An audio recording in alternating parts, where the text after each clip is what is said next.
پہلے تفریقہ ہوگا، پھر تفریق ہوگی. تفریقہ ہوگا تو 72 فرقوں میں بڑھ جاؤ گے. جب تفریق کا وقت آئے گا تو ایک امت واحدہ ایک طرف ہو جائے گی اور باقی سب ایک طرف ہو جائیں گے. وہ وقت آ گیا ہے. اب یہ ہے کہ قلوبہم تعصبہم جمیعا وقلوبہم شتیٰ. تم ان کو اکٹھا سمجھ رہے ہو، اکٹھے نہیں ہوئے. صدیوں کے بغض بھلا چند دنوں میں طے ہو سکتے ہیں، مٹائے جا سکتے ہیں. جماعت کے خلاف جو کچھ کرنا تھا کر چکے.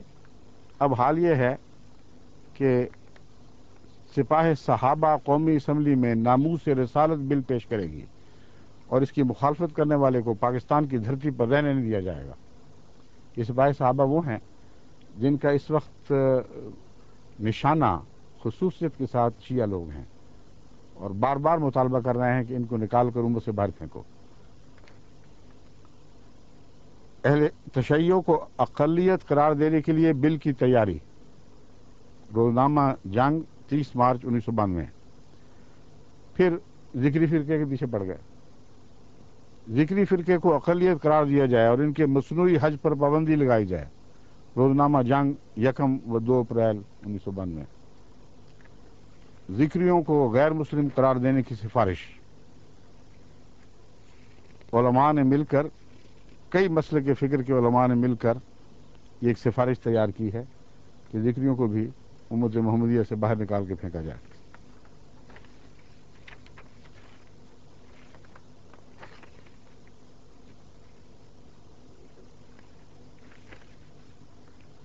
اب سنیے، ایک آغا خان اور آغا خان ہی رہ گئے تھے. اب ان کی طرف بھی علماء نے توجہ مبذول فرما لی ہے. ایک ایک کر کے ایک ایک کو سامنے لاتے ہیں. اور اس کی ایک وجہ یہ بھی ہے کہ احمدیوں کے مخالفت کے نام پر کمائی بھی تو ہوتی تھی. اب نکال کے باہر کر دیا ہے. جب پھر شور میں جاتے ہیں لوگ کہتے ہیں جو کرنا تھا کر بیٹھے، اب کیا مصیبت پڑی ہوئی ہے، آخر کیا کریں ہم. تو اب انہوں نے دوسرے ٹارگٹ ڈھونڈ لیے ہیں جو ہمیشہ سے پہلے ہی نفرتوں کے نشانے تھے، ایک دوسرے کی نفرتوں کے نشانے. مگر اب وہ دوبارہ وہ جو آگ جو ہے اس کی وہ تو ٹھنڈی نہیں ہوا کرتی، وہ پھر بھڑکنے لگی ہے. اور ایک سنیے ذرا پیغام آغا خانیوں کے نام. اس سے آپ کو اندازہ ہو جائے گا کہ کس حد تک یہ اس بات میں سچے ہیں کہ احمدیوں کی ہم اس لیے مخالفت کرتے ہیں کہ یہ بنیادی طور پر اسلام سے منحرف ہیں. حالانکہ احمدیت کے متعلق خود علماء کی گواہیاں ہیں، اور میں اور گواہیاں انشاءاللہ کسی وقت پیش کر کے آپ کے سامنے پیش کروں گا. پرانے اہل فکر کی گواہیاں ہیں کہ جہاں تک اسلام پر عمل درآمد کا تعلق ہے، اسلام کے نمونوں کا تعلق ہے، احمدیوں سے بہتر یہ نمونے کہیں دکھائی نہیں دیں گے. آغا خانیوں کا اسلام کیسا ہے سنیے. ایک اشتہار شائع ہوا ہے من جانب اسلامک سوسائٹی، موسیٰ پاک شہید روڈ، اندرون پاک گیٹ، ملتان. یہ ہے، سنیے کیا کہتے ہیں. کیا آپ مسلمان ہیں؟ اگر آپ کا مسلمان ہونے کا دعویٰ ہے تو مسلمانوں کی طرح نماز، روزہ، حج، زکوٰۃ کے کیوں قائل نہیں؟ چنانچہ آپ کے جماعت خانوں میں نہ کبھی اذان ہوئی، نہ پنجگانہ نماز، نہ آپ کے جماعت خانے قبلہ رخ ہیں. آپ کے مرید رمضان المبارک کے روزے رکھتے ہیں، نہ بیت اللہ شریف کا حج کرتے ہیں. جو کرتے تھے ان کو حکمن روک دیا ہے احمدی. ان پہ کیا الزام تھا پھر؟ غور تو کرو. جو نہیں کرتے ان کو کہتے تم کیوں نہیں کرتے؟ اس لیے ہم تمہیں ماریں گے اور اسلام سے باہر کریں گے. جو کرتے تھے ان کا کیا قصور تھا؟ ہماری کیوں اذانیں بند کی گئیں؟ ہمارا کیوں حج روکا گیا؟ ہمارا روزہ کیوں تمہیں تکلیف دیتا ہے؟ ہماری قربانیاں کیوں تمہارے دلوں پر چھریاں چلاتی ہیں؟ ہم تو یہ سب کچھ کرتے تھے. ہماری مسجد قبلہ رخ ہیں، تم کہتے ہو ان کو رخ بدلو. کدھر جائیں؟ کوئی خدا کے بندے جائیں کہاں؟ اذانیں دو تو خبردار جو اذان دی مار مار کے حلیہ بگاڑ دیں گے. مسجدیں بناؤ تو مسجدیں کیوں بناتے ہو؟ اپنے خانے کیوں نہیں بنا لیتے؟ نماز قبلہ رخ پڑھو تو اپنا رخ بدل لو. اور مطالبے ہوئے ہیں بعض جگہ کہ مسجدوں کے رخ بدلو، پھر ہمیں کوئی کوئی تکلیف نہیں ہے، پھر تسلی ہوگی. اور وہ لوگ جو نہیں کرتے ان کو کہتے ہیں تم کیوں نہیں کرتے. یہ جو لمبا سلسلہ ہے اس کے آخر پر ان کی طرف سے جو مطالبہ ہے